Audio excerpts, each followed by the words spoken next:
What's up? How you guys doing? Everyone that's watching this right now. So today we're going to be breaking down the free community funnel and how to run ads to the free community funnel, the different parts of a free community funnel, and really how to make the economics work of a free community funnel. In order for, if this is a funnel that you're running or that you're thinking of running, this is how you get the funnel as profitable as possible. Okay, so my name is Marc-Anthony, and before the age of 21, I sold over $1.5 million worth of products, online physical products, right before transitioning as a digital marketer. Now we help info product owners scale their companies. This is one of our clients right now. This is last month's numbers. He did $56,000 in June 1st till June was at 30th, right? And then this month he'll hit 70K. We're doing online webinars for this client right now. So just to show you guys a little proof, Alex Hermosi style right there. So just to let you guys know, I do know what I'm talking about. I am credible in speaking about this. So let's get right into it. Let's get into the components of the free community funnel, okay? So there's really three main components, and that's, ads to the free group and then to some sort of sales call for a high ticket, okay? So this is for high ticket coaches. If you have a free group or if you want to open up a community and you have something high ticket to sell, $3,500 or more, this is for you, okay? So let's get right into it. So with the ads, there's two places that you can run the ads. So you can run it direct to the community. So the pros and cons with this, and this is specifically talking about school, okay? So with school, they have now an integration with the Facebook Pixel, right, which is is game changing. I'm not gonna lie. If you're running ads, so you can run ads directly to the community. You don't need to take the traffic to some sort of landing page, okay? But there's pros and cons to doing that, all right? So the pros is there's less steps for the prospects to take. So in theory, this means you'll get a cheaper cost per lead. If using school, you can easily integrate Facebook Pixel for retargeting and gather data on leads, okay? So you can still do this with other communities. Like I'm pretty sure you can send them straight to some sort of Discord landing page or WAP or something like that. You just can't track it. So, there's really no point in doing that because you can't track with the Facebook Pixel. So that's a big pro that school has going on, Sam and Alex. That's really, really big that you can, the Pixel integrates with school, so it's better for retargeting and gathering data on leads, okay? Which just makes your Pixel stronger. If you don't know what a Pixel is, I like to think of it like a living, breathing entity of data, okay? The more data you feed it, the better it gets, okay? So that's huge that you're able to, integrate a Facebook Pixel on your school community, okay? Then you're able to, retarget people, which is huge as well. Gather data on the leads that are coming, through the funnel, right? So that's a big pro. But the cons, okay? The cons is there are less steps for prospects to take, so lead quality could be lower in theory, okay? I'm seeing in a lot of free communities, like there's a whole bunch of, a lot of freeloaders in the community. There tends to be a lot of lower quality leads, right?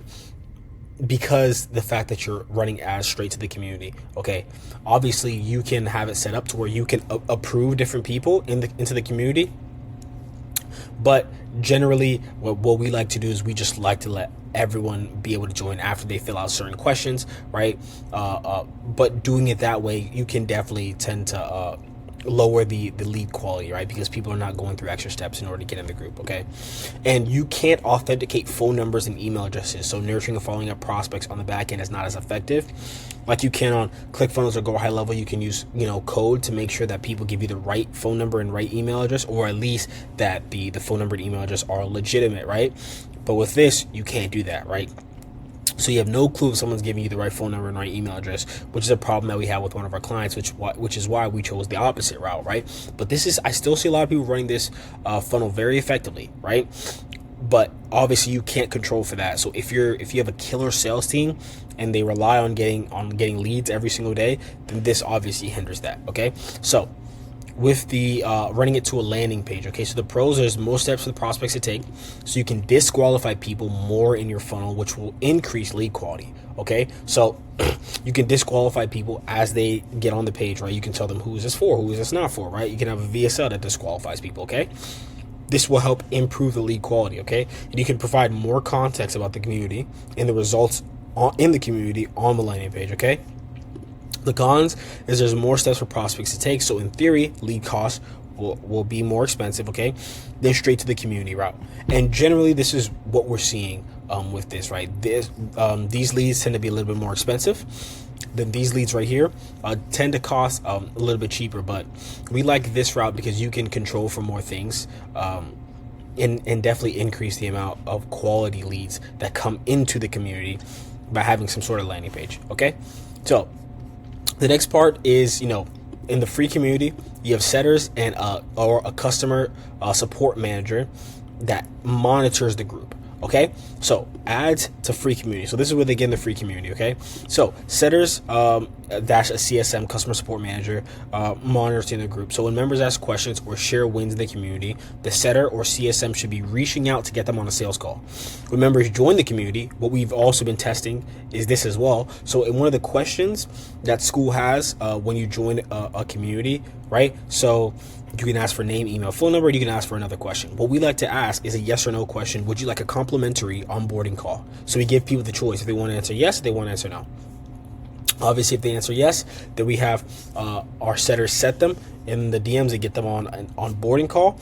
Okay, so the way this onboarding call is framed is they answer any question that they have. You provide them a lot of value. Okay, after you provide them the value, then you naturally transition the call, given that they're qualified, into a sales call for your high ticket offer. Okay, so this works very well, framing it as some sort of onboarding call, and not disguising the sales process, but giving people the maximum amount of value that you can for joining the community, right?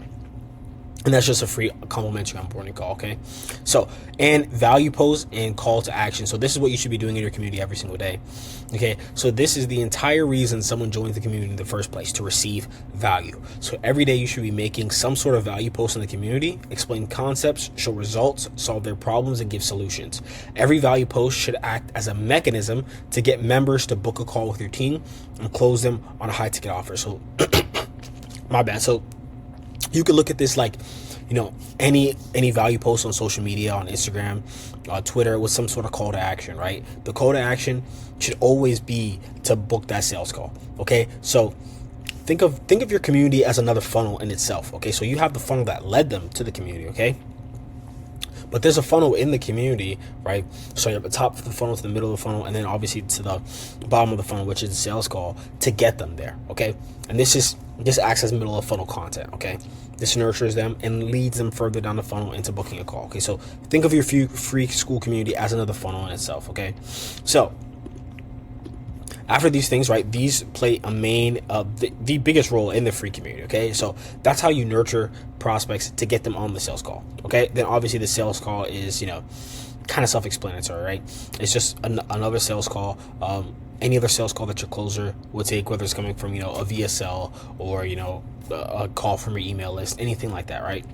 But the only difference is the framing of the onboarding, the complimentary onboarding call when they first join the group, if they choose to redeem that. Okay, then you would train your closer to actually frame it as an onboarding call when they get on the call. Okay, and then go through steps of an onboarding, show them what steps in the classroom they should watch first, what they should do when they first join X, Y, and Z. If they have any questions, you answer the questions, and then you can actually progress them into a sales call. Okay, so let's talk about the types of free groups that you can have. So there's 3 main platforms to host a free group that I think are by far the best. Okay, so we got WAP, School, and Facebook. So let's start with Facebook.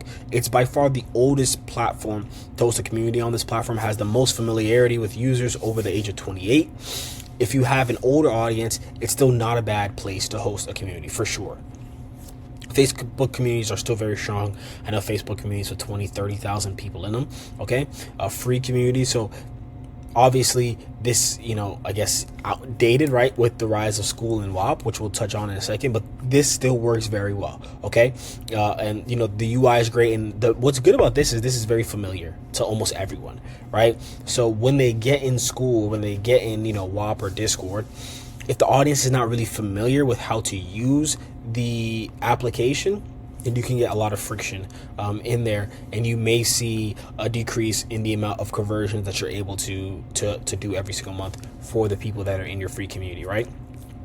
So this definitely still works. Okay, now we got to School. So with School, the pixel integration is a huge game changer for School, and it definitely separates itself from the other 3 communities because it has, the pixel capabilities with Facebook, which is absolutely huge.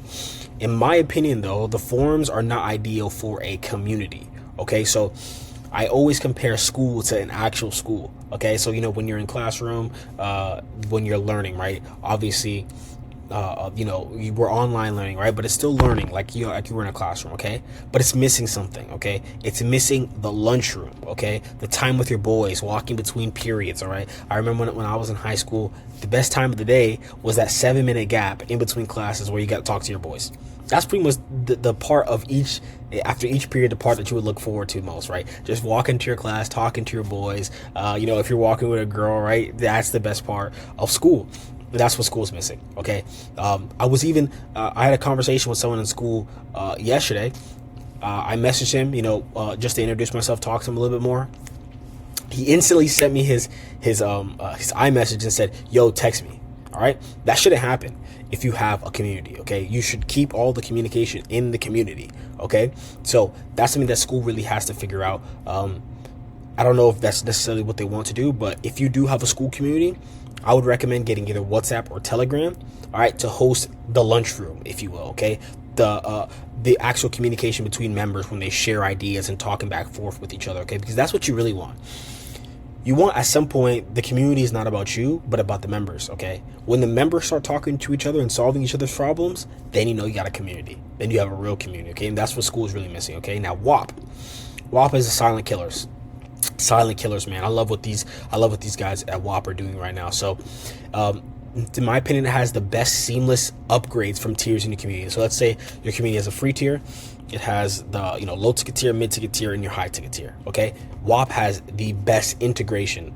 It's so seamless between all the tiers. Okay, so that's one thing that definitely differentiates itself from all the other communities. All right, it also has a better sense of community. All right, kind of like Facebook, right? But WAP is still very familiar to, I would say people under the age of like 25, right? Still very familiar, easy to use, right? And it actually feels like a community, right? Using the platform, okay? And it has a sick, like, I guess, classroom platform, like kind of school has, where you can host all your modules and stuff like that.